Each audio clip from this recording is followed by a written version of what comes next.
राज्य मागासवर्ग आयोगामध्ये सध्या खूप सुंदोपसंधी सुरू झालेली आहे।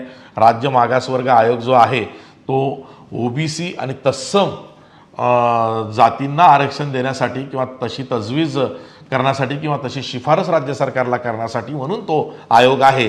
त्या आयोगामध्ये अध्यक्षांपासून सदस्यांपर्यंत सध्या सुंदोपसंधी झालेली आहे। आतापर्यंत 4 राजीनामे झालेले आहेत, 2 राजीनामे पडण्याच्या तयारीत आहेत अशी चर्चा आहे। सर, ते जे राजीनामे येत आहेत त्यामागची कारणं अनेक चर्चिली जात आहेत, पण तुम्हाला काय वाटतं त्यामागची कारणं नक्की काय? याच्यामध्ये कारणं अशी आहे की आतापर्यंतची बातमी मी सांगतो राज्य मागासवर्ग आयोगामध्ये सध्या काय चाललंय। तर आतापर्यंत राज्य मागासवर्ग आयोगाच्या 4 सदस्यांनी राजीनामे दिलेले आहेत। त्यातले एक आहे डॉक्टर बबनराव तायवाडे, जे राष्ट्रीय ओबीसी महासंघ परिषदेचे अध्यक्ष आहेत, ओबीसीसाठी लढा देतात, आपल्याला सगळ्यांना माहिती आहे, नागपूरचे। त्यांनी राजीनामा दिला। त्यानंतर प्राध्यापक डॉक्टर संजीव सोनवणे यांनी राजीनामा दिला। त्यानंतर काल परवाकडे ॲडव्होकेट बालाजी किल्लारीकर यांनी राजीनामा दिला आणि काल परवा प्राध्यापक लक्ष्मण हाके असे चौथे सदस्य आहेत ज्यांनी राजीनामा दिला। म्हणजे आत्तापर्यंत राज्य मागासवर्ग आयोगाच्या 4 सदस्यांनी राजीनामे दिले। त्यातले एक डॉक्टर बबनराव तायवाडे, दुसरे प्राध्यापक डॉक्टर संजीव सोनवणे, तिसरे ॲडव्होकेट बालाजी किल्लारीकर, चौथे प्राध्यापक लक्ष्मण हाके। आणि जे अध्यक्ष आहेत राज्य मागासवर्ग आयोगाचे न्यायमूर्ती आनंद निरगुडे हे देखील राजीनाम्याच्या तयारीत आहेत अशी शेवटची माहिती हाती येते आहे की राज्य मागासवर्ग आयोगाचे अध्यक्ष जे आहेत न्यायमूर्ती आनंद निरगुडे हे राजीनाम्याच्या तयारीत आहेत। त्याचबरोबर आणखी एक सदस्य आहेत निवृत्त न्यायमूर्ती चंदालाल मेश्राम, ते सुद्धा राजीनाम्याच्या तयारीत आहेत। तर आधी 4 सदस्यांनी राजीनामा दिलाय, आता राज्य मागासवर्ग आयोगाचे अध्यक्ष न्यायमूर्ती आनंद निरगुडे हे देखील राजीनाम्याच्या तयारीत आहेत। तसंच सदस्य असलेले निवृत्त न्यायमूर्ती चंदालाल मेश्राम हे सुद्धा राजीनाम्याच्या तयारीत आहेत अशी माहिती हाती येते। कारण असं आहे, सरकारच्या स्तरावरनं आणि त्याचबरोबर सरकारनं नेमलेल्या काही निवृत्त न्यायाधीशांचा अवाजवी हस्तक्षेप हा राज्य मागासवर्ग आयोगाच्या कामकाजात होतोय। हे एक कारण जरी असलं तरी महत्त्वाचं कारण असं आहे की राज्य सरकारच्या वतीनं एक पत्र राज्य मागासवर्ग आयोगाला गेलं होतं। ते क्युरेटिव्ह पिटिशनमध्ये जी माहिती द्यायची आहे राज्य मागासवर्ग आयोगाला, त्या संदर्भात तुम्ही आम्हाला माहिती गोळा करून द्या। आणि प्लस दुसरं एक प्रकरण आता सध्या मुंबई हायकोर्टामध्ये गाजतंय, त्या संदर्भात राज्य सरकारला 10 डिसेंबरला म्हणजे अगदी 4 दिवसांनी प्रतिज्ञापत्र सादर करायचं आहे राज्य मागासवर्ग आयोगाच्या माध्यमातून। ते प्रतिज्ञापत्र खूप महत्त्वाचं आहे। त्यामध्ये असं म्हटलेलं आहे, ती जी याचिका आहे ज्याला मुंबई हायकोर्टानं राज्य सरकारला आदेश दिलेले आहेत, याचिका अशी आहे मुंबई हायकोर्टात की ओबीसींना कोणत्याही प्रकारचे सर्वेक्षण न करता आरक्षण देण्यात आले आहे, त्यामुळे ओबीसींचे आरक्षण रद्द करावे अशी याचिका मुंबई हायकोर्टात दाखल करण्यात आली। याचिकाकर्ते बाळासाहेब सराटे नावाचे आहेत, जे मराठा आंदोलकही राहिलेले आहेत। त्यांनी ती याचिका दाखल केली आणि त्यामध्ये त्यांनी 2001चा जो आरक्षण कायदा राज्य सरकारने केला की ज्या आरक्षण कायद्यामार्फत SC ST आरक्षण नमूद करून ओबीसी विजे NT SBC यांचे प्रमाण 32% निश्चित केलं तो कायदा, आणि 23 मार्च 1994चा GR, जो 23 मार्च 1994चा GR हे सांगतो वंजारी आणि बंजारा समाजाला ओबीसी आरक्षण देण्यात आले। म्हणजे तुमचं हे NTD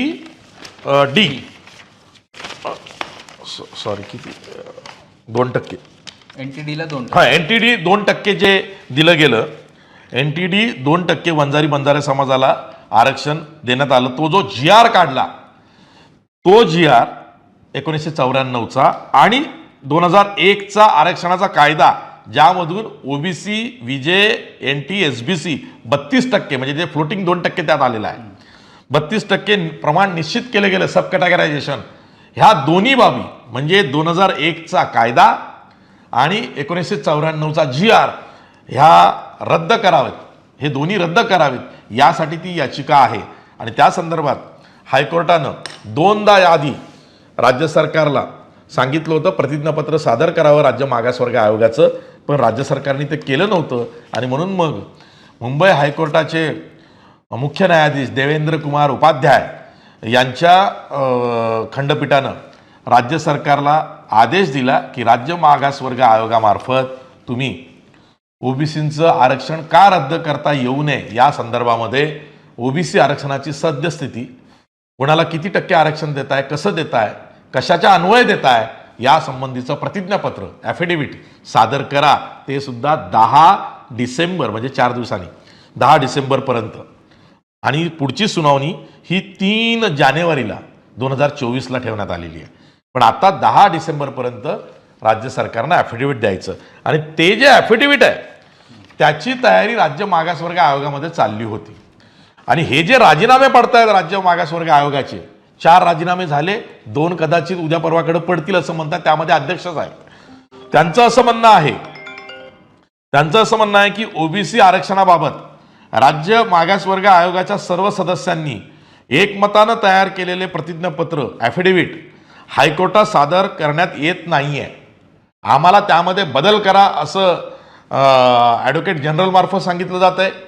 आम्हाला त्यामध्ये बदल करा म्हणून हस्तक्षेप एका निवृत्त न्यायाधीशाचा होतोय, जो राज्य सरकारला सल्ला देतोय असं या सदस्यांचं म्हणणं आहे. प्लस शासन स्तरावरनं अधिकारिक हस्तक्षेप राज्य मागासवर्ग आयोगाच्या कामकाजात या निमित्तानं होतोय.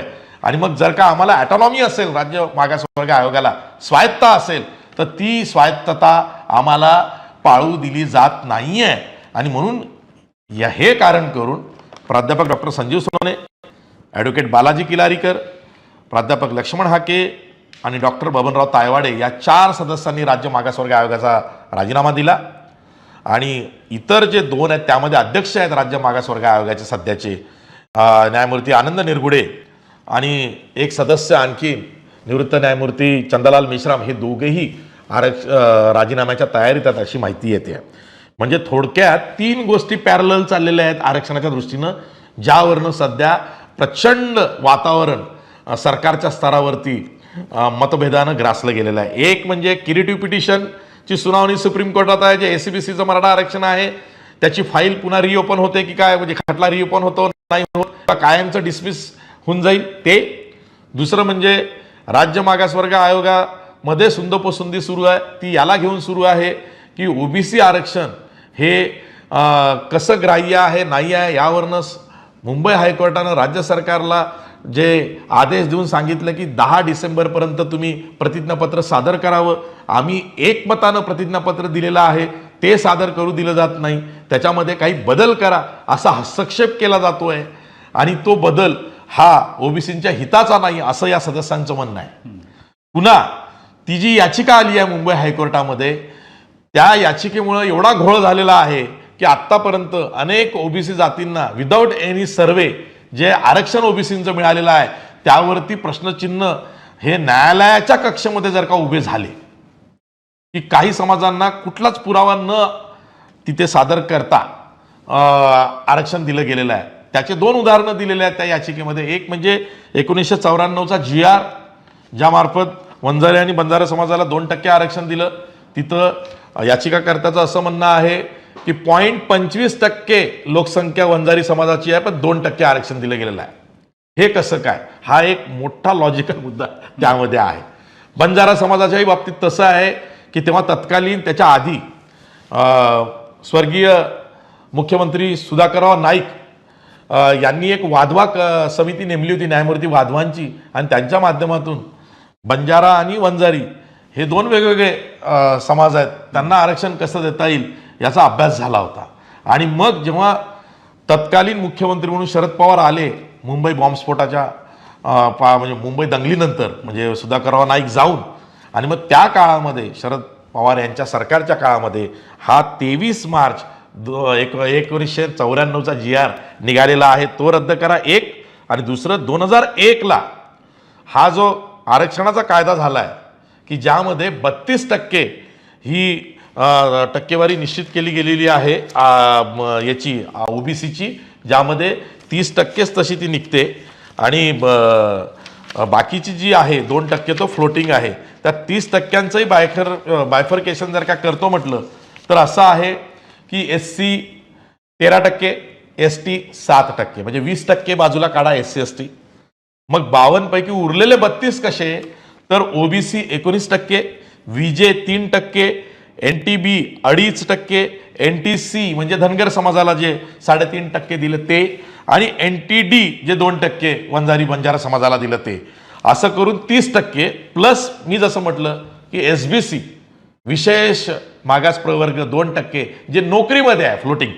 महाराष्ट्रामध्ये शिक्षणामध्ये 50% आरक्षण आहे, नोकरीमध्ये 52% आहे. जे 2% वरचं आहे, मर्यादा ओलांडते आहे महाराष्ट्रातही, ती फ्लोटिंग आहे. म्हणजे एखाद्या समाजाच्या घटकाला विषय प्रतिनिधित्व मिळालं नाही, म्हणजे एखाद्या 3च जागा आल्या, मग कोणाकोणाला रिप्रेझेंटेशन द्याल, तर अशा वेळेस एक जागा वाढते. म्हणजे जिथं प्रतिनिधित्व नाही आहे पण तिथे कॅन्डिडेट्स आहेत, मग ते 52% नोकरीमध्ये महाराष्ट्रात आरक्षण आहे. आता तुम्ही म्हणाल आशिष जाधव काय सांगताय महाराष्ट्रात 52%, मग EWS चे 10% आरक्षण कसे?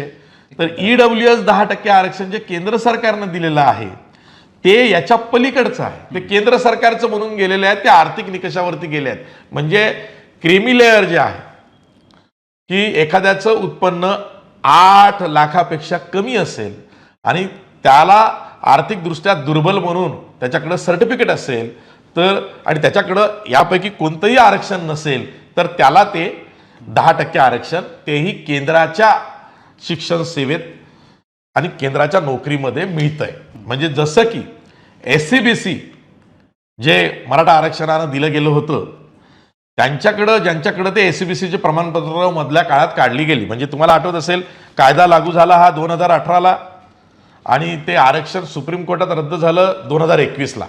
म्हणजे नाही म्हटलं तर मध्ये 1.5-2 वर्ष जे आरक्षण टिकलं, त्या काळामध्ये SCBCचं प्रमाणपत्र अनेकांनी काढले होते. नंतर महाराष्ट्र सरकारनं मध्यंतरी एक GR असा काढला की ज्यांच्याकडे SCBCचं आरक्षण आहे त्यांना EWS 10%ची सवलत लागू होईल. आता प्रश्न असा आहे मनोज जरांगे पाटलाचा, आणि हा अँगल खूप मोठा आहे. मनोज जरांगे पाटील म्हणतायत मला SCBC काही माहिती नाही, ते क्युरिटी पिटिशन टिकलं काय राहिलं काय मला काही घेणं नाही, सरसकट मराठ्यांना कुणबी प्रमाणपत्र द्या या मागणीसाठी ते पेटून उठलेले आहे. राज्य सरकारने त्यांची मागणी एंटरटेन करताना न्यायमूर्ती संदीप शिंदे समिती नेमली.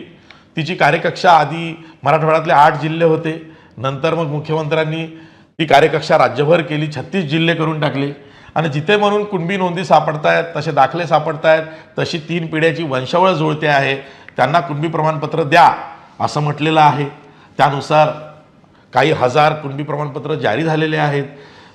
त्या निमित्तानं म्हणा किंवा क्युरिटी पिटिशनमध्ये माहिती द्यायची आहे म्हणून म्हणा, राज्य सरकारने राज्य मागासवर्ग आयोगाला एक पत्र पाठवलं.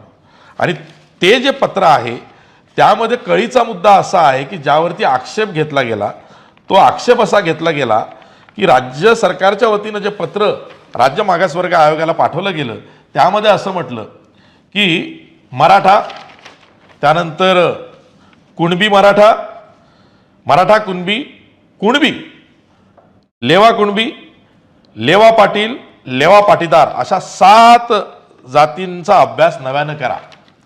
तर त्यामध्ये ओबीसी संघटनांचं असं म्हणणं आहे की जर का मराठा समाजाच्या बाबतीमध्ये जर का तुम्हाला माहिती मिळवायची आहे तर तुम्ही राज्य मागासवर्ग आयोगाला फक्त मराठा समाजाचीच माहिती घ्या एवढं सांगा. तुम्ही त्यामध्ये पुन्हा कुणबी, कुणबी मराठा, मराठा कुणबी, लेवा पाटील, लेवा पाटीदार, लेवा कुणबी ह्या ज्या इतर 7 जाती आहेत, म्हणजे टोटल 7चं सांगितलं, त्यातली 1 मराठा आहे, उरलेल्या ज्या 6 जाती आहेत मराठा सोडली तर, मग मराठामध्ये कोण? मला जे दिसतंय मराठामध्ये 96 कोळी मराठा की त्यांच्या बाबतीत आरक्षण देण्याचा प्रश्न येतोय. बाकीच्यांना म्हणजे कुणबी, कुणबी मराठा, मराठा कुणबी, लेवा पाटील, लेवा पाटीदार, लेवा कुणबी अशा 6 जाती ज्या आहेत त्यांना ऑलरेडी ओबीसीचं आरक्षण आहे. मग त्यांना जर का ऑलरेडी ओबीसीचं आरक्षण मिळतंय तर त्यांचा नव्यानं अभ्यास करून मराठा समाज म्हणजे 96 कोळी हे मूळचे कुणबी असा घाट घातला गेलाय का, असा संभ्रम ओबीसी संघटनांमध्ये निर्माण झालेला. आणि तोच संभ्रम मला या राज्य मागासवर्ग आयोगाच्या सदस्यांमध्ये जे राजीनाम्याची टूम तयार झालेली आहे, प्रत्येकजण राजीनामा देतोय, त्यामध्येही मला कारण तेच दिसतंय की आम्हाला धरून बांधून तुम्ही मराठा समाज आरक्षणास पात्र आहे यासाठी अभ्यास करून माहिती द्या आणि मग ती आम्ही सुप्रीम कोर्टात सबमिट करतो किंवा कुणबी प्रमाणपत्र जरांगेंच्या मागणीनुसार जारी करायला वापरतोय, हे आम्ही का होऊ द्यायचं? याच्यासाठी लोकस्टँडी काय आहे, राज्य सरकारची भूमिका अधिकृतपणे आम्हाला कळत नाहीये, असं या काही सदस्यांचं म्हणणं आहे. आणि हा मुद्दा सध्या प्रचंड तापलेला आहे. यामध्ये सरकारमध्ये जरी तिन्ही म्हणजे मुख्यमंत्री एकनाथ शिंदे, उपमुख्यमंत्री देवेंद्र फडणवीस, दुसरे उपमुख्यमंत्री अजित पवार यांच्यामधले वाद किंवा मतभेद जाहीरपणे येत नसले तरी सचिव स्तरावरती, राज्य मागासवर्ग आयोगाच्या स्तरावरती आणि ते जे 3 न्यायमूर्ती नेमलेली आहे समिती, न्यायमूर्ती भोसले, न्यायमूर्ती कदम, न्यायमूर्ती संदीप शिंदे यांच्या समितीमार्फत परस्पर जे इन्स्ट्रक्शन चाललेले आहेत, यातल्या काही सदस्यांचं म्हणणं आहे न्यायमूर्ती भोसले हे आम्हाला पाहिजे तसं आमच्याकडनं करून घेतात, आम्ही ते करणार नाही, इथपर्यंत आक्षेप नोंदवले गेलेले आहेत.